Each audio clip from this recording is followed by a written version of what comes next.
to be on the cover of Vogue. I was kind of like a little bit speechless. I was kind of half asleep and G walked in with the phone and like showed it to me, and I like seen it. I was like, oh shit, it's really fucking sick. My main thing with clothes is I just always try to like make my outfit look cool. I don't know why that is. It's just something I want to do. My granddad, he was a teddy boy, so he loved like dressing up in suits and like wearing like specific tie done a certain way, and like so it's definitely in the bloodline. And I don't want to sound cliche, but I think Prince was like the epitome of that for me. Like he always like was bold with what he wanted to do and didn't really care. It was always unique, and that always tied into what he was doing musically as well. The studio is kind of like what I always envisioned my bedroom to be like as a child, but couldn't quite ever afford to do anything to the extent that it is now. So it's kind of like my childhood aspirations to one day build a studio, and it's all kind of planned out with that in mind. It's just all my favourite things, and just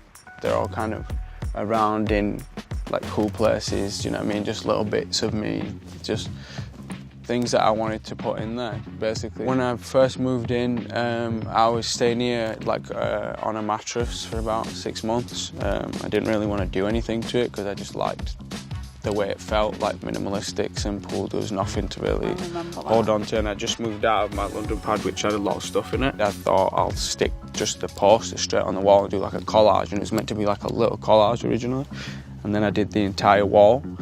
And then I just kind of went from there. I didn't really have anything in the house except this massive collaged wall. The comic books that I had when I was a kid, they were in a safe somewhere, and they just had like cobwebs and stuff on them, so we just decided to take them out and put them in the coffee table, and they look really cool.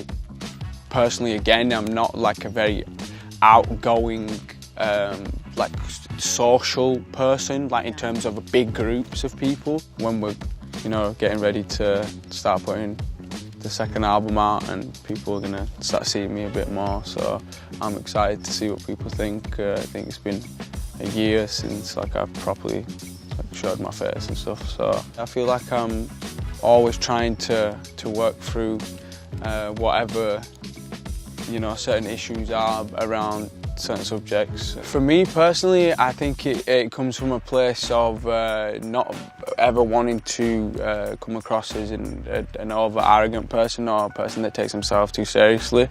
I'm not always trying to be pretentious or to say something that I think is going to change the world. I feel like I'm one voice among millions. I listen to a lot of hip-hop, a lot of rap music, so I rate them sort of people as like the real lyricists, because they write things that are complex and weird. I always feel like there's something I can improve on, or there's something I can tweak and make it more me, or a little bit more different here. And I feel like that comes across with my lyric now. I feel like my lyric's grown. I feel like it's more adult. I feel like I've got some cool puns in there and some weird things that I'm proud of, that my mind's been able to come up with. I'm just thankful that I get to do what it is that I do, and people appreciate it, and they don't throw tomatoes at me when I'm on stage.